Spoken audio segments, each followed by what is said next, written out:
یہ عام بچہ نہیں، جب یہ پیدا ہوا تھا تو غیب سے یہ آواز آئی تھی کہ یہ بچہ عتیق ہے، آسمانوں میں اس کا نام صدیق ہے اور دنیا میں یہ محمد کا صاحب اور رفیق ہے، اس کو اس کے حال پہ چھوڑ دو۔ سیدنا صدیق اکبر رضی اللہ تعالیٰ عنہ، آپ کی 3 خواہشیں تھیں۔ کتنی خواہشیں تھیں؟ 3 خواہشیں آپ نے اپنی دنیا کے اندر رکھی۔ پہلی خواہش النظر الیک وانفاق مالی علیک والجلوس بین یدیک، یہ 3 خواہشیں۔ النظر الیک، پہلی خواہش یہ ہے کہ یا رسول اللہ میری خواہش یہ ہے، میری تمنا یہ ہے کہ چہرہ آپ کا ہو، آنکھ صدیق کی ہو، چہرہ آپ کا ہو اور آنکھ صدیق کی ہو، میں آپ کو دیکھتا رہوں، آپ کی زیارت کرتا رہوں، میری یہ خواہش ہے۔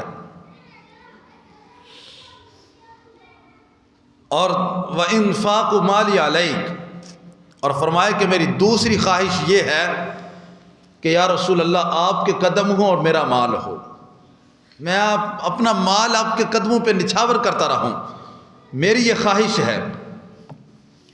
اور تیسری خواہش والجلوس بین یدیک، یا رسول اللہ میری خواہش یہ ہے کہ میں آپ کی صحبت میں بیٹھا رہوں، آپ کے قدموں میں بیٹھا رہوں، آپ کی مجلس میں بیٹھا رہوں، آپ کے پاس بیٹھا رہوں، یہ میری 3 خواہشیں ہیں۔ صدیق اکبر کی کتنی خواہشیں ہیں؟ 3 خواہشات ہیں۔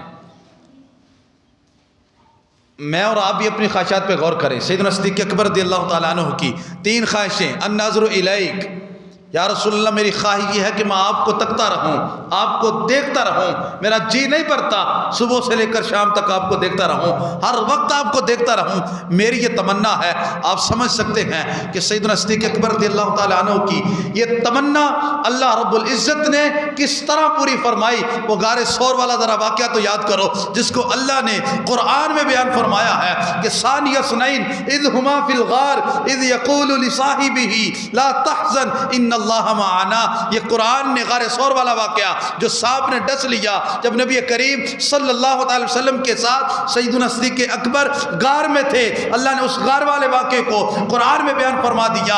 اب آپ نے واقعہ مختصر کر کے آپ کو بتاؤں کہ نبی کریم صلی اللہ علیہ وسلم نے اپنا سر انور صدیق اکبر کی گود میں رکھا ہوا ہے اور صدیق اکبر ٹکٹکی باندھ کے جو خواہش تھی النظر الیک، یا رسول اللہ میری خواہش ہے کہ چہرہ آپ کا ہو، آنکھ صدیق اکبر کی ہو، میں آپ کو دیکھتا رہوں، آپ کو تکتا رہوں، آپ کی زیارت کرتا رہوں۔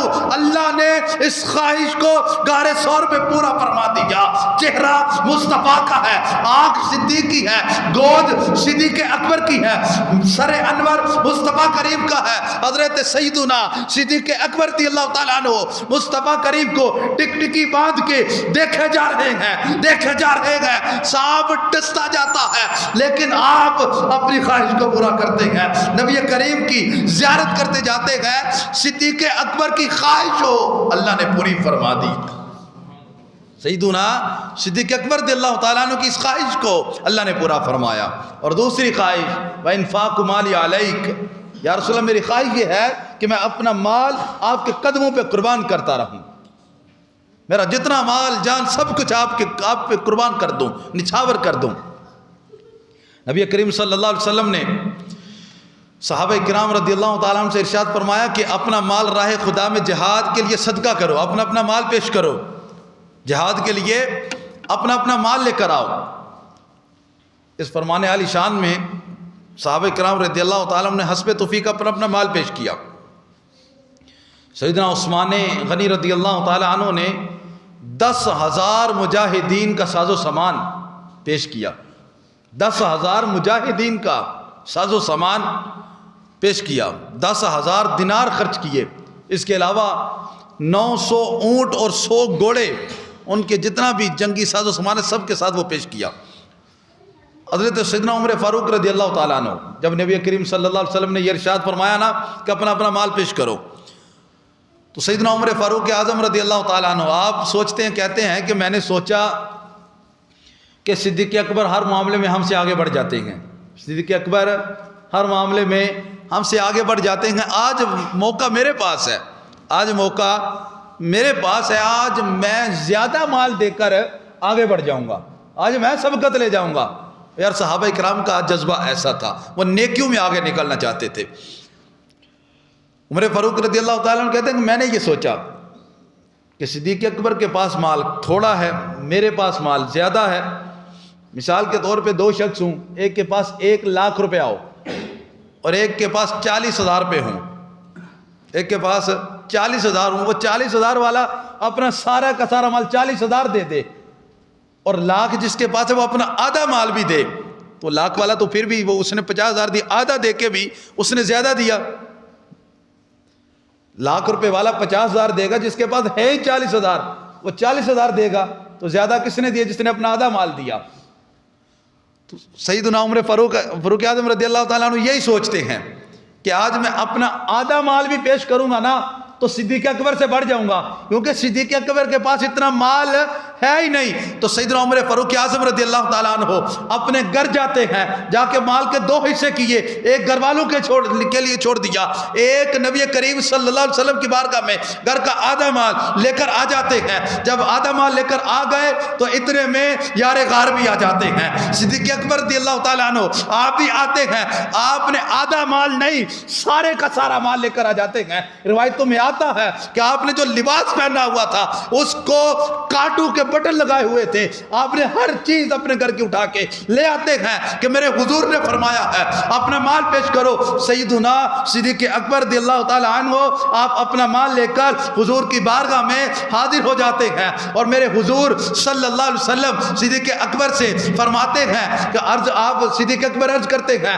یا رسول اللہ اپنے گھر کا سارا مال میں لے آیا ہوں. میرے حضور پوچھتے ہیں اے صدیق گھر والوں کے لیے کیا چھوڑ کے آئے ہو؟ اب یہ معاملہ کوئی اور تھا, یہ سوال کچھ اور تھا. صدیق اکبر سمجھ آتے ہیں کہ میرے حضور کو میری محبت کا پتہ ہے, میرے عشق کا پتہ ہے, لیکن آج یہاں پہ معاملہ کوئی اور ہے, سوال پوچھنے کا مقصد کوئی اور ہے. گویا کہ صدیق اکبر رضی اللہ تعالیٰ عنہ اپنا مال لے کر آتے ہیں اور یوں کہتے ہیں کیا پیش کریں, کیا پیش کریں, کیا چیز ہماری ہے, کیا پیش کریں جانا, کیا چیز ہماری ہے, یہ دل بھی تمہارا ہے, یہ جان بھی تمہاری ہے.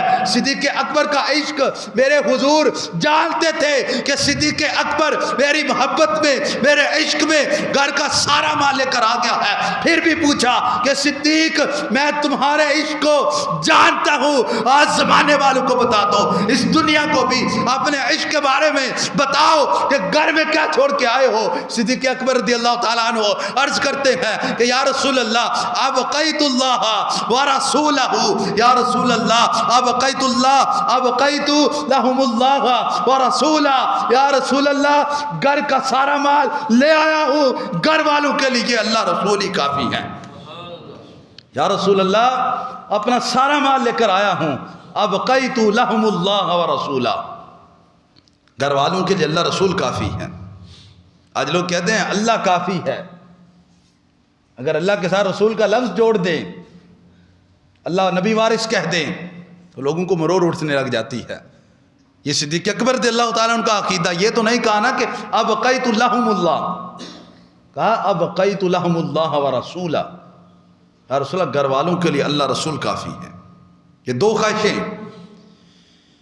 یا رسول اللہ آپ کو دیکھتا رہوں میری خواہش یہ ہے, وانفاق مالی علیک, یا رسول اللہ میں اپنا مال آپ کے قدموں پہ نچھاور کرتا رہوں, یہ دوسری خواہش.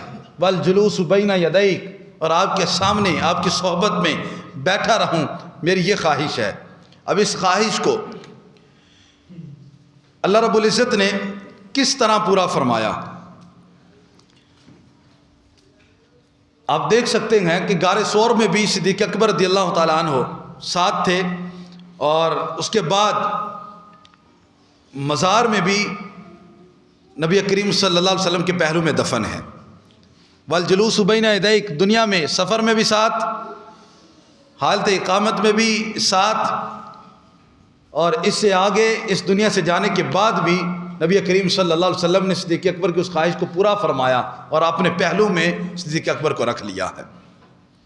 حضرت سیدنا علی رضی اللہ تعالیٰ عنہ آپ کہتے ہیں کہ جب صدیق اکبر رضی اللہ تعالیٰ عنہ کا آخری وقت تھا تو میں صدیق اکبر رضی اللہ تعالیٰ عنہ کے پاس موجود تھا۔ یہ کون روایت کرتے ہیں؟ حضرت علی۔ کون کہتے ہیں؟ حضرت علی رضی اللہ تعالیٰ عنہ کہتے ہیں کہ جب سید صدیق اکبر رضی اللہ تعالیٰ عنہ کا آخری وقت تھا تو میں آپ کے پاس موجود تھا، تو آپ رضی اللہ تعالیٰ عنہ نے مجھ سے ارشاد فرمایا، اے علی، جب میرا انتقال ہو تو مجھے اسی مبارک برتن سے غسل دینا جس سے نبی کریم کو دیا گیا تھا۔ اے علی، جب میرا انتقال ہو جائے تو مجھے اس برتن سے غسل دینا جس برتن سے میرے حضور کو غسل دیا گیا تھا۔ پھر مجھے کفن دے کر نبی کریم صلی اللہ علیہ وسلم کی قبر انور کی جانب لے جانا اور بارگاہ رسالت سے یوں اجازت طلب کرنا، السلام علیکہ یا رسول اللہ، ھذا ابو بکر یستاذن۔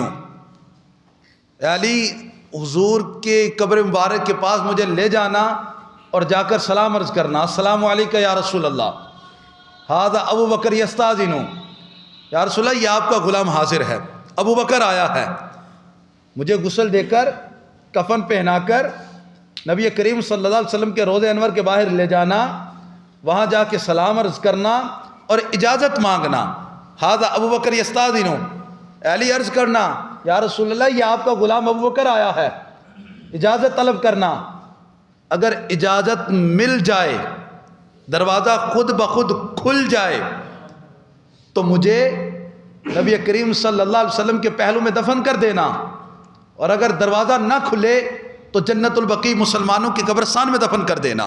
حضرت علی کہتے ہیں کہ ایسا ہی ہوا۔ صدیق اکبر رضی اللہ تعالیٰ عنہ کا انتقال ہو گیا، غسل دیا گیا، کفن پہنایا گیا۔ کہتے ہیں کہ ہم نے صدیق اکبر رضی اللہ تعالیٰ عنہ کو نبی کریم صلی اللہ علیہ وسلم کے روضہ انور کے باہر رکھا، اجازت طلب کی، یا رسول اللہ، ابو بکر حاضر ہے، آپ کا غلام آ گیا، اجازت طلب کرتا ہے۔ یا رسول اللہ، ابو بکر حاضر ہے، اجازت چاہتا ہے۔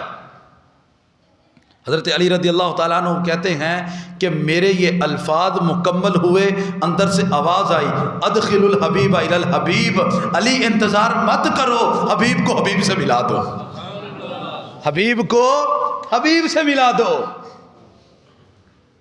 یہ صدیق اکبر کی خواہش تھی، یا رسول اللہ الجلوس بین یدیک، میری خواہش ہے میں آپ کے پاس بیٹھا رہوں۔ اللہ تعالیٰ نے غار ثور میں آپ کی زندگی میں یہ خواہش پوری فرمائی، اس دنیا سے جانے کے بعد بھی نبی کریم صلی اللہ علیہ وسلم کے قدموں میں جگہ عطا فرمائی۔ اللہ نے یہ خواہشیں پوری فرمائی، اور ہماری بھی خواہشیں ایسی ہی ہونی چاہیے جیسے حضرت سیدنا عمر فاروق اعظم رضی اللہ تعالیٰ عنہ کی تھی۔ صدیق اکبر کی یہ خواہش تھی کہ آپ کے پاس بیٹھے رہنا، اور حضرت سیدنا عمر فاروق اعظم رضی اللہ تعالیٰ عنہ کی خواہش، اللہم ارزقنی شہادتا فی سبیلک واجعل موتی فی بلد رسولک، یا رسول اللہ، مجھے اپنے حبیب کے شہر مدینے میں شہادت کی موت عطا کرنا۔ یہ عاشق کا ذہن ہے۔ اب یہاں پہ صدیق اکبر رضی اللہ تعالیٰ عنہ کا عقیدہ دیکھیے گا، کیسا عقیدہ ہے۔ آپ کا عقیدہ ہے کہ انبیاء اپنی قبروں میں زندہ ہیں، حضور صلی اللہ علیہ وسلم